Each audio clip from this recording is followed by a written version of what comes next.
penelitian paling awal dari Kepulauan Banda telah ditemukan dalam catatan Cina yang berasal dari 200 tahun sebelum Masehi. Meskipun ada spekulasi bahwa itu disebutkan dalam teks-teks India sebelumnya.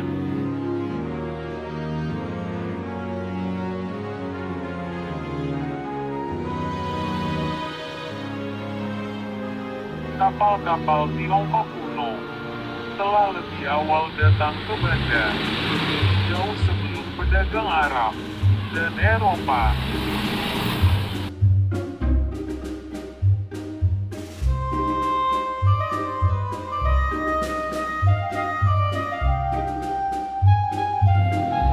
Januari tahun 1529, pedagang Portugis, Kapten Garcia Janequez, mendaratkan pasukannya di Banda.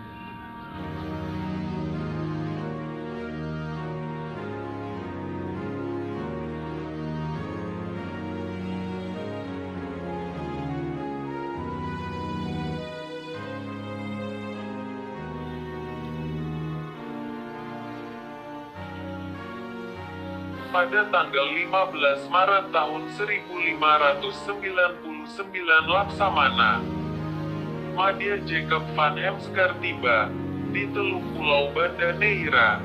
Namun setelah sampai di darat, daerah tersebut sudah dikuasai Portugis.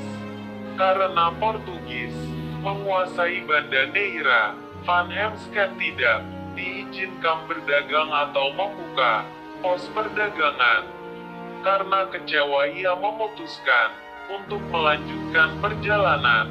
Selama 3 tahun berikutnya, Belanda tetap dekat dengan Kepulauan Banda, karena ini adalah satu-satunya pulau di mana rempah pala dan fuli diperdagangkan.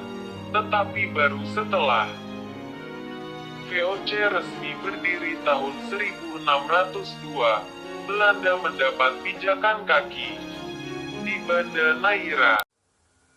Mengingat keuntungan perdagangan pala dan fuli, Fok ingin menaklukkan monopoli perdagangan rempah.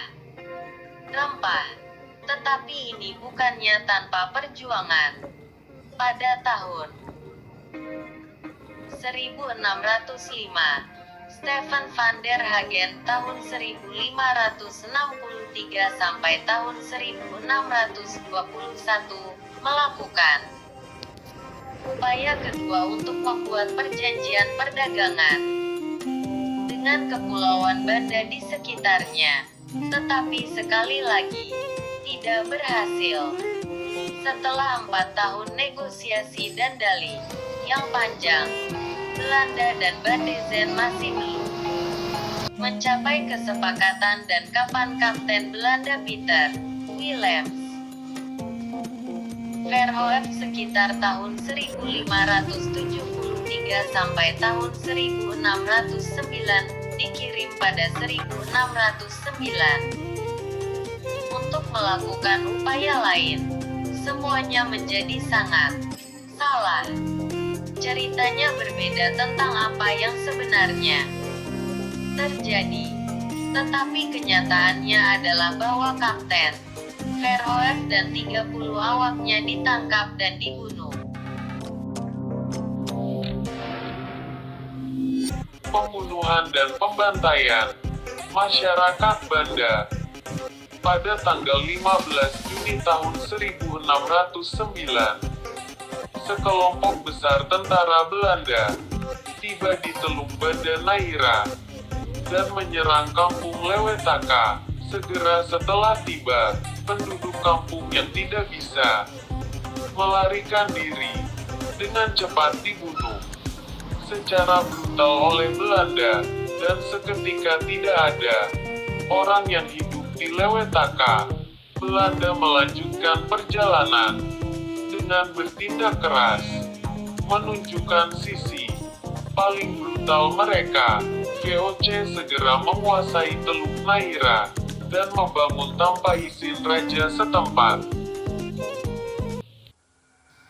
Tahun tahun 1621 Peter Sun Kun memprakarsai pembunuhan dan pembantaian di Kepulauan Banda. Benteng Nassau menjadi saksi bisu kekejaman itu. 40 orang kaya dipenggal, kepala mereka ditusuk, dan ditempatkan di atas bambu runcing. Para samurai membantai dan memenggal kepala mereka. Penduduk pulau disiksa oleh Belanda. Desa mereka dihancurkan. Ribuan nyawa melayang. Sebagian masyarakat Banda melarikan diri dan hijrah ke daerah lain. Hanya sebagian kecil yang bertahan, bersembunyi di hutan-hutan, dan kembali bergabung dengan para migran baru dan para pekerja yang didatangkan oleh Belanda dari wilayah lain Indonesia. Demikian singkat sejarah Banda. Terima kasih. Semoga bermanfaat.